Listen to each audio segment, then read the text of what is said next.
चुनावी शो कौन बनेगा मुख्यमंत्री के साथ हाजिर हूं मैं रुमाना इसार खान और मैं इस वक्त मौजूद हूं पंजाब की धरती पर। ये वो जमीन है जो कृषि कानूनों के खिलाफ किसान आंदोलन की एपी सेंटर रही है और ऐसे में आज इन्हीं किसान कानूनों को लेकर मोदी सरकार की तरफ से बड़ा ऐलान कर दिया गया।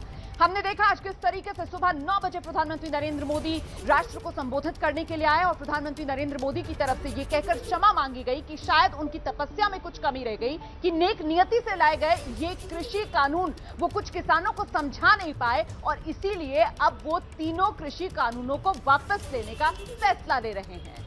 लेकिन विपक्ष के नेता कह रहे हैं कि साहब बीजेपी दरअसल चुनाव में हार के डर से किसानों के आगे झुकी। तो कुल मिलाकर कौन बनेगा मुख्यमंत्री में आज बड़ा सवाल यही हो जाता है कि ये किसान कानूनों की वापसी का दांव क्या बीजेपी को जिताएगा चुनाव, इसी पर चर्चा करेंगे। पहले रिपोर्ट।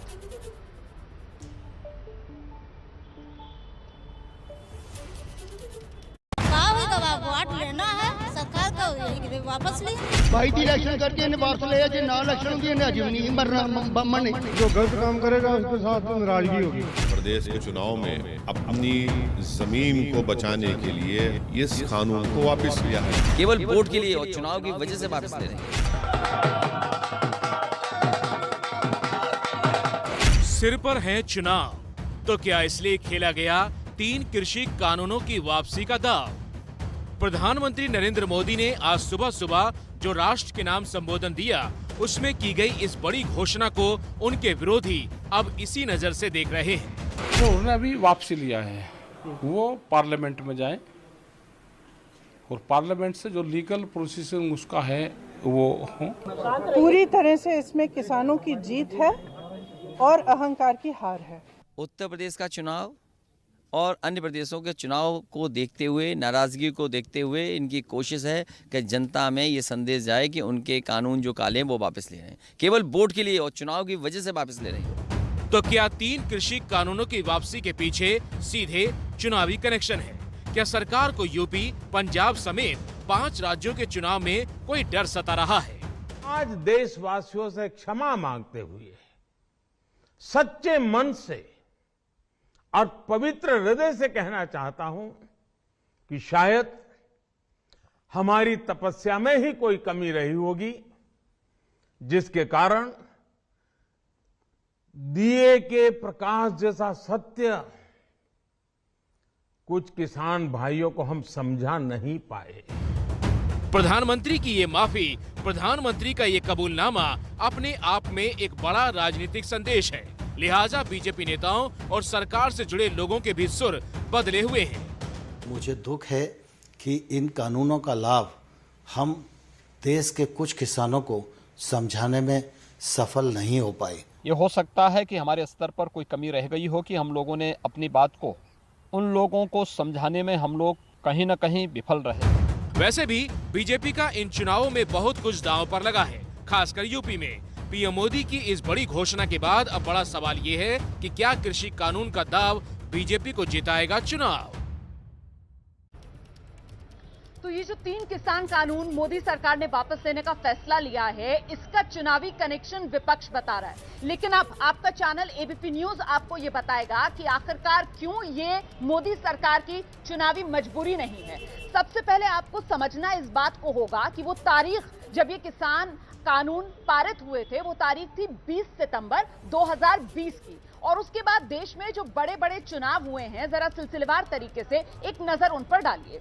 इसके बाद चुनाव होता है असम में। असम की 93 सीटों पर चुनाव होता है और इन 93 में से 60 सीटें बीजेपी जीतती है। ये चुनाव मई 2021 में होता है। इसके बाद मई 2021 में ही बंगाल चुनाव के नतीजे आते हैं जिसमें 291 में से 77 सीटें बीजेपी के खाते में जाती हैं। कहां तो इससे पहले बीजेपी महज 3 सीटों पर जीती हुई थी बंगाल में, लेकिन मई 2021 में जो नतीजे आते हैं बीजेपी का ग्राफ बढ़ता है, 77 सीटें बीजेपी के खाते में जाती हैं।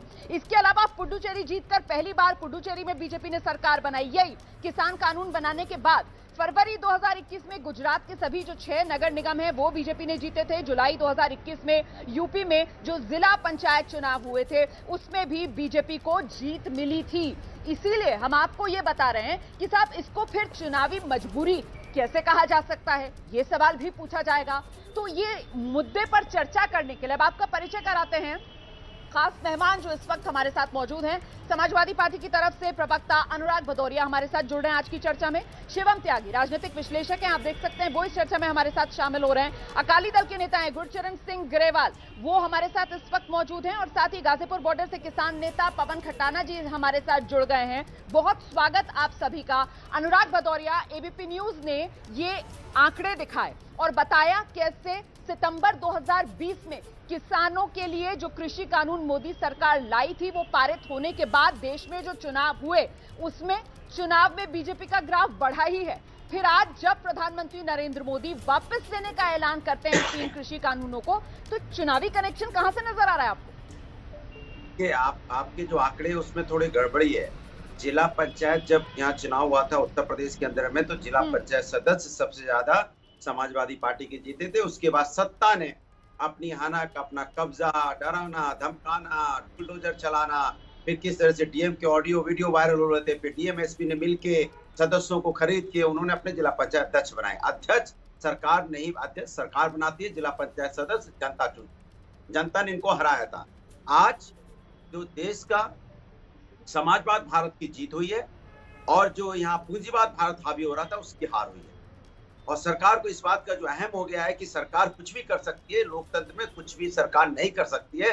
सरकार अगर कुछ जनता के ऊपर कोई चीज जबरदस्ती थोपने की कोशिश करेगी तो जन आंदोलन होता है। और इस देश के अंदर में कोई भी सरकार हो, चाहे भारतीय जनता पार्टी सरकार हो, भारतीय जनता पार्टी की सरकार को झुकना पड़ा। और जिस तरह से एक्सप्रेस वे पे आपने देखा, पूर्वांचल एक्सप्रेस वे पे 24 घंटे भी अखिलेश यादव जी की रैली को नहीं हुआ। समाजवादी पार्टी के राष्ट्रीय अध्यक्ष जी ने जो रैली निकाली और जहां पे लाखों का हुजूम देखने को मिला, बीजेपी की नींद उड़ गई। सुबह उनको पता चल गया कि उनकी सत्ता उत्तर प्रदेश में जा रही है। उनको पता किसान यहाँ आके खड़ा हो गया, जनता के साथ मिल गया है। मोदी सरकार ने वापस लिए 3 कृषि कानून और श्रेय आप कह रहे हैं अखिलेश यादव को दिया जाना चाहिए। ठीक है सर, ठीक है सर, ठीक है सर। यहाँ आपकी बात का जो चुनावी कनेक्शन है वो भी दर्शक समझ पा रहे होंगे। फिलहाल मैं चर्चा को जरा आगे बढ़ा लेती हूँ, बाकी खास मेहमानों का एक-एक रिएक्शन ले लेती हूँ। पवन खटाना जी को आना चाहिए यहाँ पर, लेकिन पवन खटाना जी, जिसको आप कह रहे हैं कि साहब ये लोकतंत्र है और सरकार अहंकारी थी, आखिरकार उसको झुकना पड़ा, इसे इस नजरिए से भी तो देख सकते हैं ना कि सरकार ने आखिरकार मामले को समझा और जब सरकार ने सारे जितनी भी कोशिशें वो कर सकती थी कर ली, उसको लगा कि नहीं मान रहे लोग, तब भी उसने किसानों की जो बात है उसको तरजीह दी, आप लोगों को अहमियत दी और आखिरकार 3 कृषि कानून वापस ले लिए। हमने तो कहा है देश के प्रधानमंत्री जी की पहल का हम स्वागत करते हैं, लेकिन हम संतुष्ट नहीं हैं। हमारा मुद्दा जो एमएसपी पर कानून होना चाहिए, जो देश में किसान अपनी फसलों को सही मूल्य नहीं दिला पा रहा, वो एक बड़ा इशू है। एमएसपी पर कानून कब बनेगा? पिछले 70 साल से हम लड़ाई लड़ रहे थे। ये तो बिल ही अभी 2019 में आए और 2020 में इसको पास किया, इसके खिलाफ लड़ाई चालू हुई। ये वापस लेने से, ये आंदोलन का समापन से क्या लेना देना? हम ये कह रहे हैं कि एमएसपी पर कानून कब बनेगा? जो 750 किसान शहीद हो गए, उन किसानों की शहादत के बाद उनको उनके परिवार की जीविका खटाना जी, आप प्लीज साफ कीजिए एबीपी न्यूज़ पर।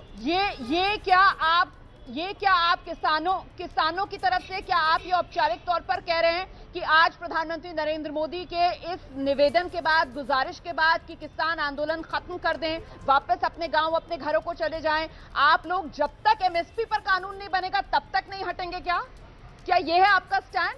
या फिर अगर संसद से इन कानूनों को जिस दिन रिपील कर लिया जाएगा उस दिन आप लोग वापस लौट जाएंगे? स्टैंड क्या है? हमारा स्टैंड क्लियर है, एमएसपी पर कानून बनेगा, 3 कानून वापस होंगे। 750 जो किसान शहीद हुए हैं उनकी शहादत को उनको शहीद का दर्जा दिया जाएगा। जो किसानों के खिलाफ मुकदमे दर्ज हुए हैं वो वापस लिए जाएंगे। और जो आने वाले भविष्य में जो कुछ कृषि के खिलाफ और किसानों के खिलाफ जो कानून लेकर के आ रहे हैं उसके लिए एक कमेटी बनेगी, सरकार के साथ वार्ता होगी, तब जाकर के हम किसान इस आंदोलन पर विचार करेंगे। संयुक्त मोर्चा की कल मीटिंग होगी, उसमें जो आगे का डिसीजन होगा उसी के तहत इस आंदोलन को आगे बढ़ाया जाएगा। चलिए, अच्छा हुआ आपने ये राइडर लगा दिया कि अभी जो संयुक्त किसान मोर्चा है उसकी मीटिंग होना बाकी है, लेकिन फिलहाल आपने कहीं ना कहीं जो तेवर हैं किसान आंदोलन के, उसको एबीपी न्यूज पर दर्शकों के सामने जरूर रख दिया है। ऐसे में शिवम त्यागी, ये तेवर देखने के बाद खटाना जी के क्या लग रहा है, ये आंदोलन खत्म होगा? देखिए रोमाना जी, मुझे लगता है कि जिस तरह से जिस विषय के लिए आंदोलन शुरू हुआ था, मैं कहता हूं कहीं ना कहीं एमएसपी की जो मांग की बात है, आप मुझे सुन पा रहे हैं? हाँ, एमएसपी की जो किसानों की मांग की बात है, ठीक है, उस पर भी कमेटी बनाने की बात हुई है और कहा गया है कि कमेटी बनाई जाएगी। संवैधानिक प्रोसेस को यह भी कहा गया है प्रधानमंत्री जी की तरफ से कि संसद में हम इनको संवैधानिक तौर से वापस लेंगे, वो भी सारी चीजें क्लियर हो गई है। मेन जो एजेंडा था इस आंदोलन का वो ये था कि इन 3 किसानों के जो कानून है, जो विधेयक बने हैं, इनको वापस लिया जाए। मूल मांग ये थी और उस मांग को मान लिया गया है और माफी के साथ मांगा गया है और कहा गया है कि हाँ, हो सकता है कि हम कहीं ना कहीं जिस तरीके से कुछ लोगों को समझा नहीं पाए, नहीं बता पाए, या उनकी बेहतर जो चीज थी वो नहीं बता पाए।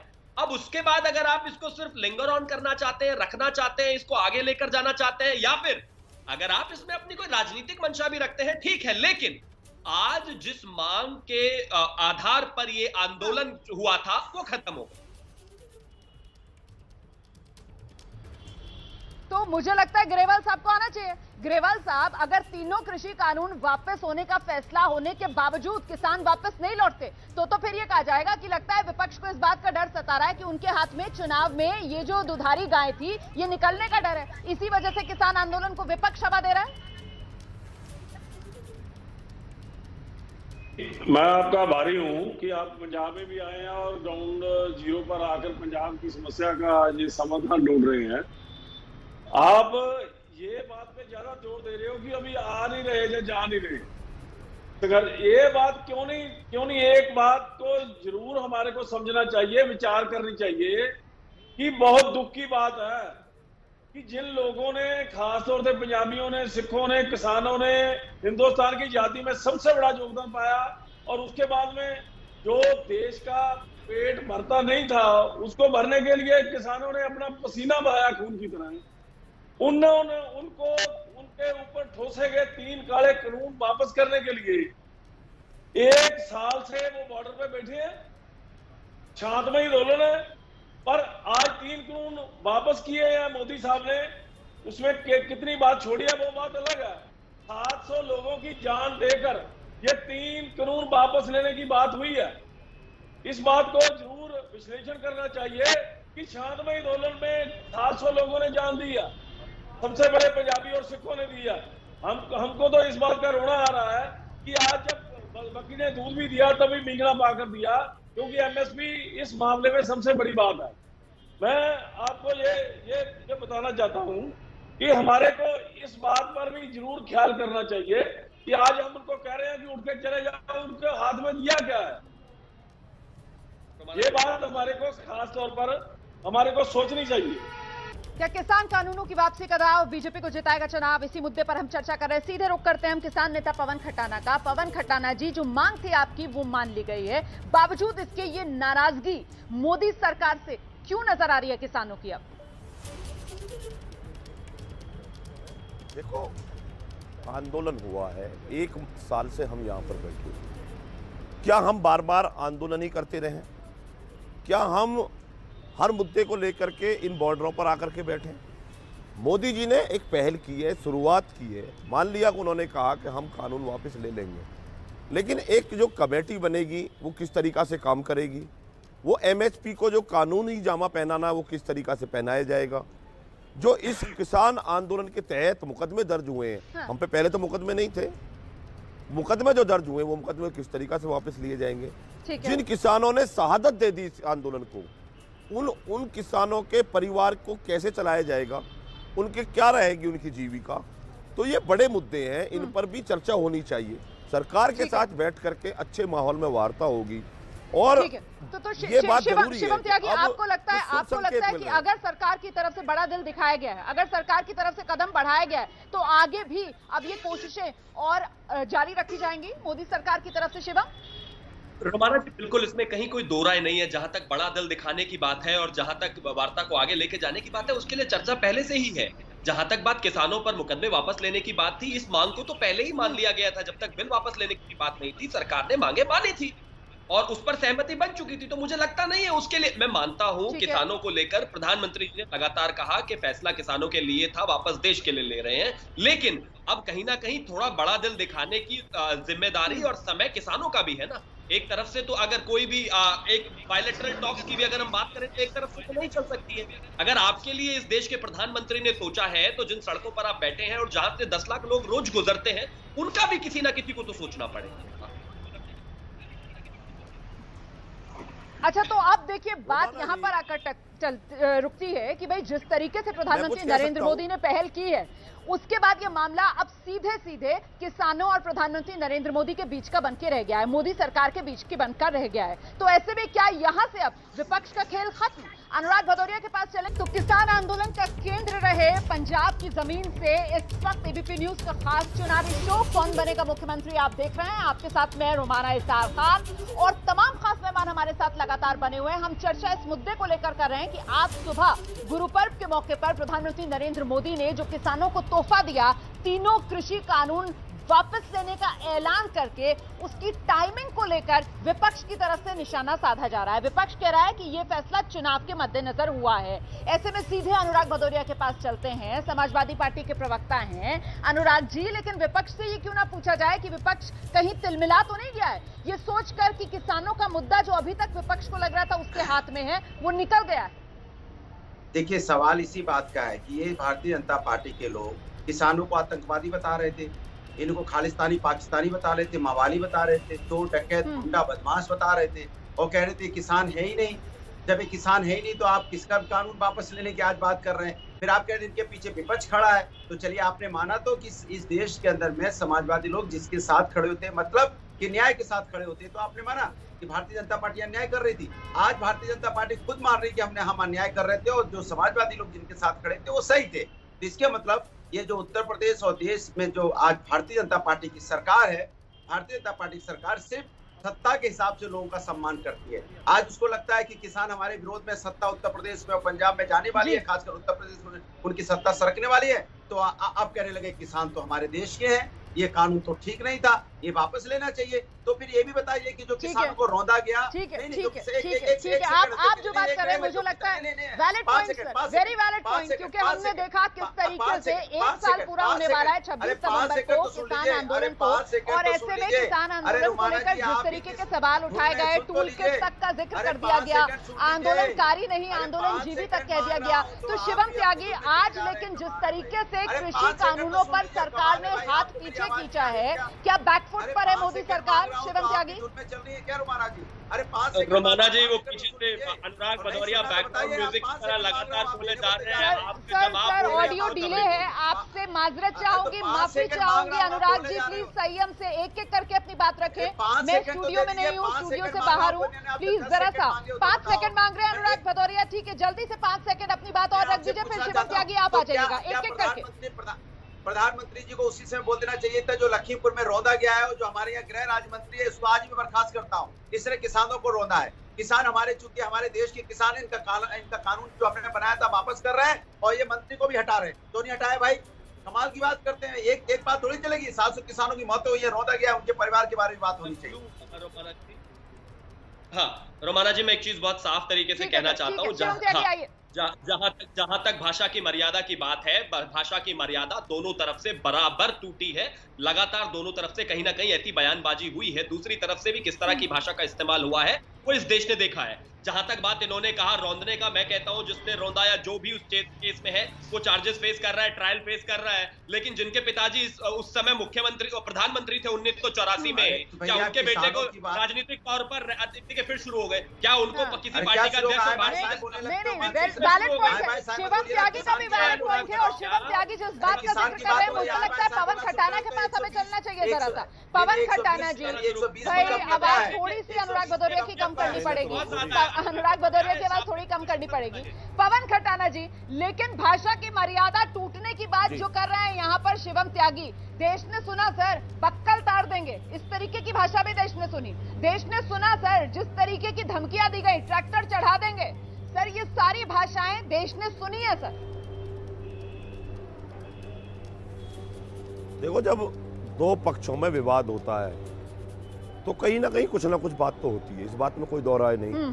कुछ सरकार ने भी कहा, कुछ किसान ने भी कहा, लेकिन आज किसान सरकार ने माना कि ये किसान अपनी बात को लेकर के सही तरीका से बैठे हुए हैं। हमने कहा हम अहिंसा के रास्ते पर चलकर गांधीवादी तरीका से इस आंदोलन को जीतेंगे। और आज हमने देश के प्रधानमंत्री जी को ये अपना जो पीड़ा थी, अपना जो दुख था, उनके अंदर पहुंचा दिया। उन्होंने माना कि हमने जो ये कानून बनाए हैं ये वाकई गलत है, ये देश के किसान के हित में नहीं है, ये पूंजीपतियों के हित के लिए बनाए गए कानून थे। एमएसपी को अगर खत्म कर दिया गया तो मंडी खत्म हो जाएंगी। जो ये कहते थे मंडी से बाहर बेच लो, बिहार की क्या हालात है, ये सब कुछ उन्होंने देख लिया है। और कुछ सलाहकार पवन खटाना जी, और पवन खटाना जी, ये तो आप मतलब निकाल रहे हो सर। एक सेकंड मैं आपको रोक रही हूँ। ये तो आप मतलब निकाल रहे हो। प्रधानमंत्री ने ये कतई नहीं कहा कि ये उद्योगपतियों के हित का कानून है। प्रधानमंत्री ने आज भी इस बात को दोहराया कि ये कानून किसानों की आर्थिक स्थिति को मजबूत करने के लिए, उनकी सामाजिक स्थिति को बेहतर बनाने के लिए लाया गया था। हाँ, उन्होंने क्षमा इस बात को लेकर मांगी कि वो असमर्थ रहे अपनी नेक नियति में लिए गए इस फैसले को कुछ किसानों को समझा पाने में, जिसमें आप लोग शामिल हैं। अच्छा रोमाना जी, एक बात बता दो मुझे कि कोई अगर प्याज के रेट बढ़ जाएंगे तो उसको कम करने का क्या तरीका है, आप बता दो। अगर आलू के रेट बढ़ जाएंगे और उसको स्टॉक को से निकाल कर मार्केट में लाया जाएगा तभी तो रेट डाउन होंगे। और ये मार्केट को ये कहते हैं कि स्टॉक पर कोई प्रतिबंध नहीं होगा, भंडारण की क्षमता बढ़ा दी जाएगी। ये कोई नियम है इनका? ये कहते हैं कि बाहर भी खरीदो, अंदर भी खरीदो, कोई छूट नहीं होगी, किसी पर कोई भी टैक्स नहीं दिया जाएगा। मेरिट पर बात क्या तरीका है इनका? मुझे लगता है जरा सा अकाली नेता ग्रेवाल जी का भी रुख कर लेते हैं। अकाली नेता ग्रेवाल जी का भी रुख कर लेते हैं। और आप जिन मुद्दों को लेकर यहाँ पर आपत्ति जता रहे हैं, ग्रेवाल साहब, प्रधानमंत्री नरेंद्र मोदी ने आज इस बात का भी जिक्र किया कि भाई किसानों के साथ बार बार बातचीत की, जिन मुद्दों को लेकर, जिन तर्कों को लेकर उनको आपत्ति थी, उन प्रावधानों को हटाने को लेकर भी हम राजी थे। यहां तक कि सुप्रीम कोर्ट की तरफ से भी इन कानूनों को फिलहाल सस्पेंड कर दिया गया। सरकार भी इस बात को लेकर तैयार थी कि आप 2 साल तक के लिए इनको टाल देते हैं।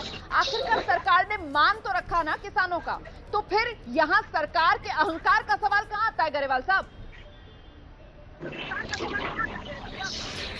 देखिए रोमाना जी, मैं बात करता हूं कि सबसे पहले जो अकाली दल है उसने ये दबाव बनाने के लिए सबसे पहले हर्षवर्धन ने इस्तीफा दिया, हम गठजोड़ के बाहर आए। और दूसरी बात जो देखने वाली है कि हम जो जितने हमारे किसान नेता हैं वो जो करते हैं, जो कल उन्होंने किया, फैसला किया, उसके साथ है। आज भी जो फैसला करेंगे उसके साथ है, कल को भी जो फैसला करेंगे। आपको बताना चाहता हूं, आपने ये बताया है कि कितना बड़ा फेल्यूर है। हम ये कह सकते हैं, आपके कहने से कह सकते हैं कि जो एजेंडा है जो ऑपोजिशन का वो खत्म हो गया, लेकिन ये उससे बड़ी फिक्रमंदी की बात है कि इसी देश के लोग जब जो बीजेपी के बड़े साम्राज्य जो बड़ी जीत लेकर आया दूसरी बार बीजेपी का निजाम, वो लोग अपने ही लोगों को ये समझाने में नाकाम रहे। ये कितनी बड़ी मतलब गलत बात है। ये हमारा राजा अपनी प्रजा को ये समझा ही नहीं सका कि मैं आपके भले के लिए काम कर रहा हूँ और आपके समझ में नहीं आ रहा। ये तो बहुत गलत बात हुई ना, ये बात भी समझनी चाहिए। बीजेपी को मोदी साहब पूरे सम्मान के साथ, पूरी इज्जत के साथ आपकी बात बिल्कुल सही है सर। और इसी को लेकर तो प्रधानमंत्री नरेंद्र मोदी ने आज माफी तक मांगी ना। उन्होंने तो इसी बात को लेकर कहा कि मैं क्षमा चाहता हूँ, मेरी तपस्या में कमी रह गई। ऐसे में अनुराग भदौरिया, फिर अहंकारी प्रधानमंत्री मोदी कहाँ से हो गए? अहंकारी माफी थोड़ी ही मांगते हैं अनुराग भदौरिया।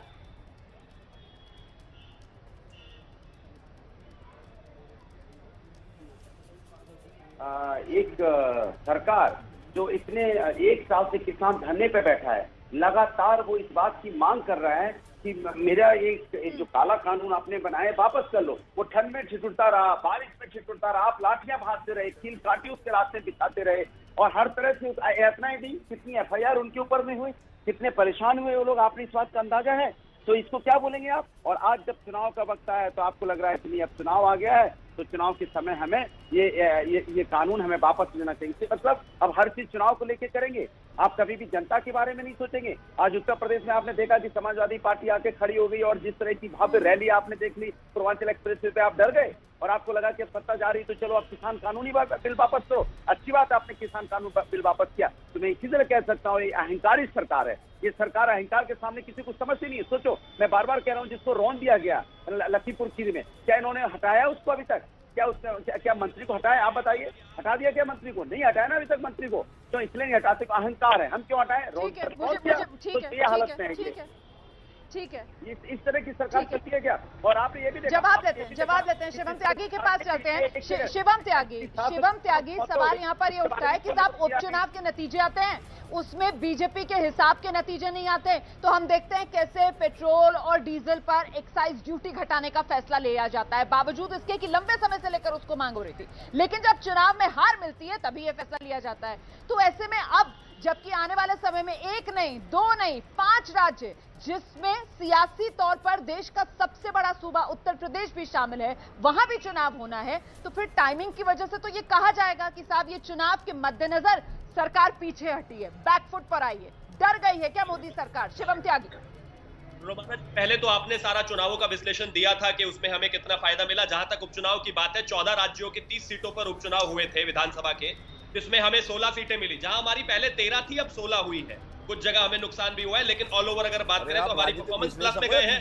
दूसरी बात, इसके बाद अगर हम बात करें तो अनुराग भदौरिया जो बार-बार कह रहे हैं, अब सर मैं सिर्फ अगर बीजेपी और कांग्रेस की सीटों की बात बताऊं तो बीजेपी 7 जीती और कांग्रेस आपसे 1 सीट ज्यादा 8 जीती। इसका एक विश्लेषण ये नहीं हो सकता।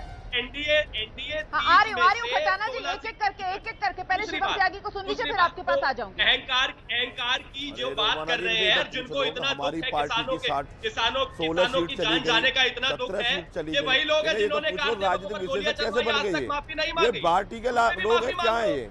इनको ऑथराइज किया किसी ने नहीं किया। ये जलेबी के रखवाले हैं, ये कौन है? ये यहाँ पर बैठे ये है क्या?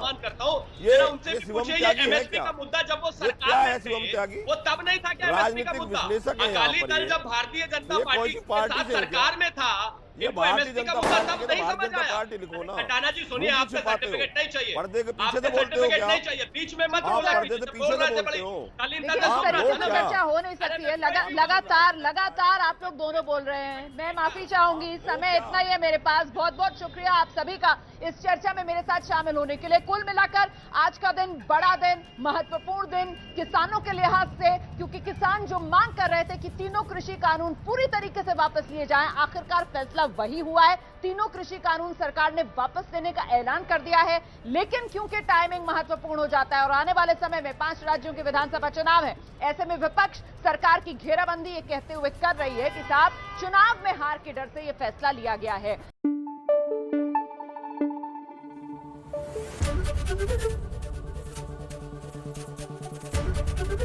एबीपी न्यूज आपको रखे आगे।